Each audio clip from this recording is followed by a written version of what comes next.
Yo, what is going on, guys?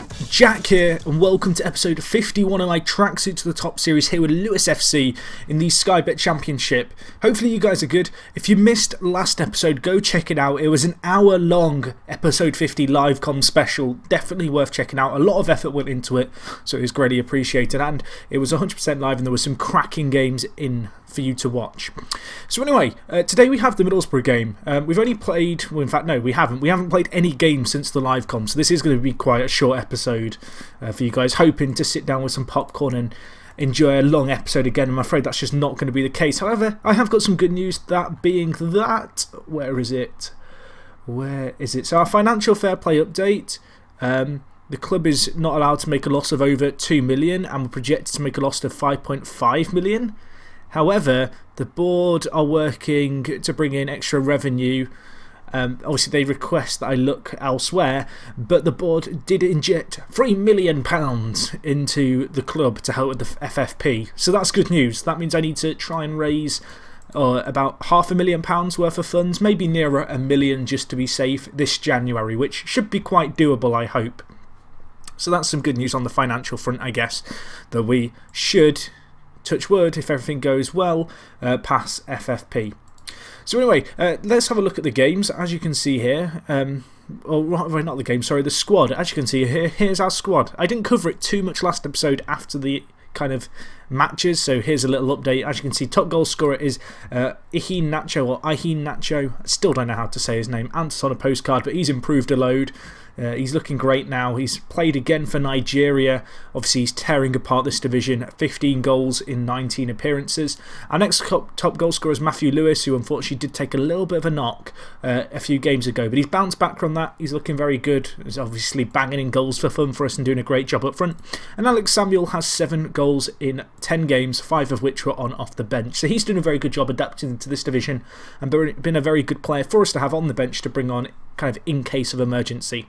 On the assists front, it's Ihin Nacho, again contributing for the most part, although Rolando Aarons is certainly helping out and doing his bit. Obviously, the player who came to us last year in League One did a great job for us there, and you can see this year he's having as good a year as he had last year, which was something that was certainly going to be brought into question. I kind of feel like the step up between League One and the Championship is a big one, but he's transitioned between the divisions well. Borthwick Jackson's an odd one to have 5 assists. I'm really not sure how he has so many, the centre-back. I guess it might be just a few longer ball passes that he's picked out. I mean, he doesn't have the best passing at 9, so I really have no idea. He has been getting flick-ons and stuff, I guess, from set pieces and, you know, been involved in that element of the game, so that could explain it. But elsewhere, you can see the assists have come from a wide variety of players. We've not really been relying on one source, I guess, of assists, and it's good to see that kind of good even distribution. And even on the goals front, there's a variety of players with a decent amount of goals. So anyway, yeah, today we've got the Middlesbrough game, just to give you a bit of a backstory as to where this kind of, I guess, is of significance, is at the top of the table. We're top of the division.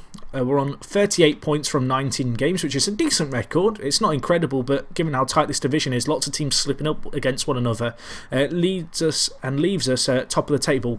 You can see we're actually 5 points ahead of Blackburn, who are in 3rd, and we are 10 points ahead of Burnley, who occupy 7th place and are outside the playoff spots. We do also have the best goal difference in the league, with 46 goals scored, and defensively our record is perhaps a little bit less than ideal, having conceded 30. However, as I said, we've got a big game today, so we're going to get into it. We're playing Middlesbrough. If we can win this, we would extend our lead over the team in 2nd to 5 points, which would be absolutely fantastic. Looking at the team, pretty good shape, our overall squad. There's a few players still injured. Obviously, we have got Jerome Sinclair, but he's just not been performing still, so he will be sat on the bench. Elsewhere, we're going to bring on Aarons for Lukunku and then play Sonogo in the Roman playmaker role. The Ivory Coast international, of course, finally granted a work permit a few episodes ago. He's not performed insanely yet, but he's still doing a pretty good job for us. So I'm hopeful that he's going to work for us, and that if we give him the time, he'll certainly repay the faith that we're putting in him. I'm just thinking if there's anything else I want to change. I might bring on Casper and play him at right mid, actually, now that I think about it. I'm going to play without a goalkeeper on the bench, but Casper De Noor has done a good job. Obviously, last few games he's done very well for us, and he's doing well. It seems harsh to drop him. Cameron Stewart will just sit on the bench, unfortunately. He's actually improved a fair bit lately, the 28-year-old. One of the older players in the side, but as you can see, he's just not performed that great for us this year. Since he joined us in League 2, it's certainly been his weakest season. So anyway, let's get into this game. A huge game at the top of the table. A win here could be massive. And hopefully we can get the win that perhaps if we want to show that we can be title winners, we need to win this game. So full strength team there or thereabouts. Shea Ojo, perhaps the only big player missing. Of course, that torn hamstring, I think it is, still obviously keeping him out. Although we're on the attack here from kickoff. What a start. 16 seconds in. Iheanacho scores a goal. Wow. What a start that is. I couldn't have asked for a better opening. 16 seconds, Sonogo with a great ball to Aarons, and then Aarons with just a great ball in. And Iheanacho with a gentle crest header, squeezing it in, places it, and gets us off the mark. What a start that is. Of course, we are coming off the back of our win against Charlton from the last episode, where we won 6-2. So hopefully we can use confidence there, although Borthwick Jackson's just hacked a guy down. He's going to be getting a red card for that. Oh dear. If he doesn't get a red card, it's a miracle. Unfortunately, we haven't got a miracle today. Is it a penalty too? I think it's a free kick. Oh, that really throws a spanner in the works. It really does. Well, I guess the only option is to play with two very slow centre-backs and then drop deeper. And then play more direct.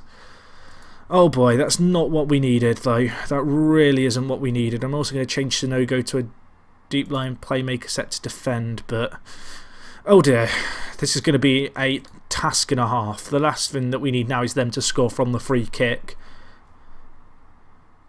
Wow, okay. Well, we've gone from having the ideal start to having the nightmare kind of start in a split second, because it's going to be tough. We are down a man. Hopefully we can make the most of the opportunities that do come our way, but it's going to be tricky. You know, we're down a man. We're pretty much switching to a 4-4-1. Going to be playing a little bit deeper as a team. That's because we have two quite slow centre-backs on the pitch now.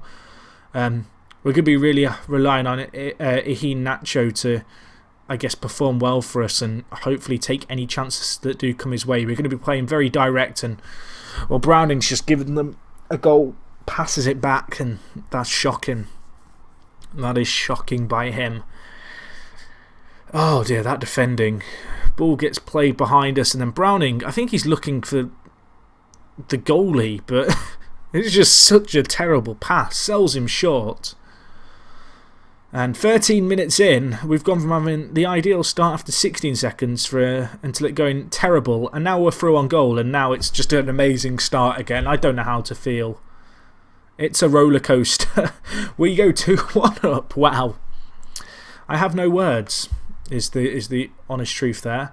I'm going to actually switch to counter, even though we're at home, because we need to sit more men behind the ball and then just pump the ball up and hope we can deal with it. But set piece comes in, clear the ball, we can't clear it, Russell scores. Well, there's been an entertaining opening to this game in the Championship between the two teams at the top, but not for the right reasons in our case. A sending off, 2 goals conceded. I guess the glimmer of hope we have is that we did manage to score whilst down to 10 men, because we're going to need to do that again if we want to win this game. But to concede a set piece like that is just disappointing and just quite frustrating. And now they have a free kick, it's parried away, Friend. Ball cleared away eventually.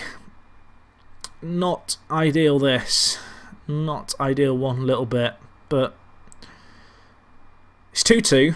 If we can get into half time at 2-2, that would be good. 2-2, given the scenario we're now in, just a point from this game would be fantastic, because we are down a man. And that's a big task against a team that are this good. I'm going to just tell the guys calmly that you've been unlucky so far. That's the last time I follow my assistant's advice. But no, that's not what we needed.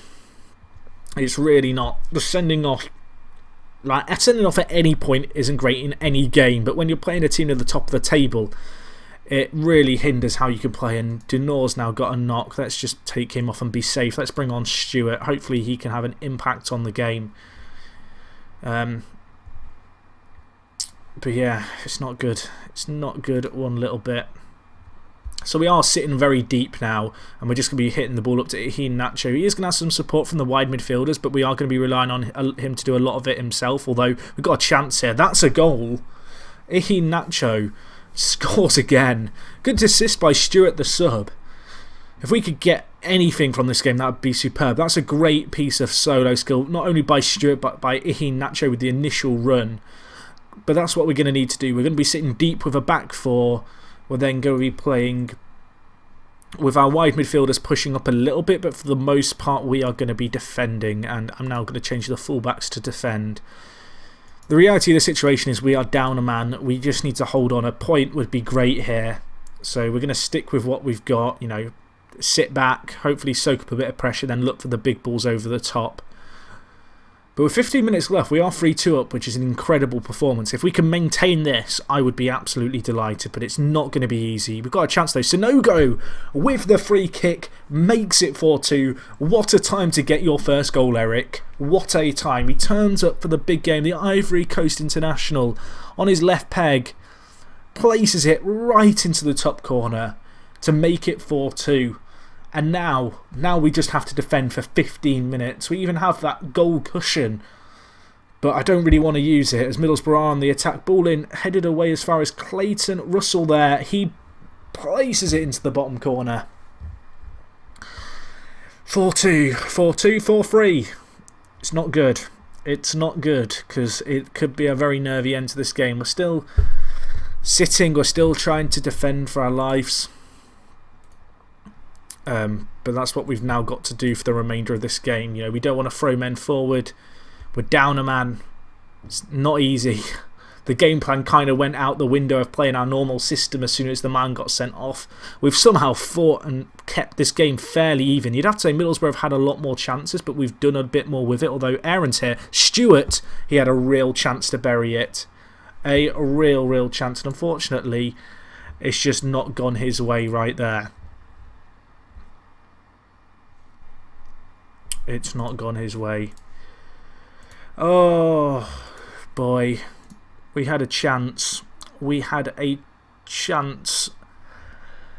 And we're going to take it. I know that sounds really negative. The reason I say we had a chance is because we had a chance there to obviously make it 5-3. But in reality, it looks like it's going to be full time and it's going to be an absolutely fantastic result. Great play, boys, is all I can really say. We win 4-3 against the odds, having been 1-0 up, to get a man sent off, to get pegged back to 1-1, to then take the lead again, to get pegged back to get again to 2-2. That's a superb performance of character, and the team should be very, very proud of that, because that is a great win for us. And Nacho, what a man of the moment. He's looking like an absolute bargain for £1.9 million in the summer, and he's on very low wages. He looks like he could really kind of be the difference between us perhaps being stuck in the playoffs and getting promotion. So what a win. What a win. And that sees us go top of the table, as I said, by 5 points, which is fantastic news. So yeah, that's going to wrap things up from me for today, guys. I'm not sure when the next episode's going to be. I might wait a little while just because we have done quite a lot of frequent episodes lately. But yeah, you guys will have to stick around and tune in to find out when we'll be back next. Hopefully you're enjoying this series. If you are, smash the like button. Thank you so much for watching episode 51. Hopefully I'll see you guys in the next one. It is me, Jack, and I'll talk to you guys in a bit. I'm out.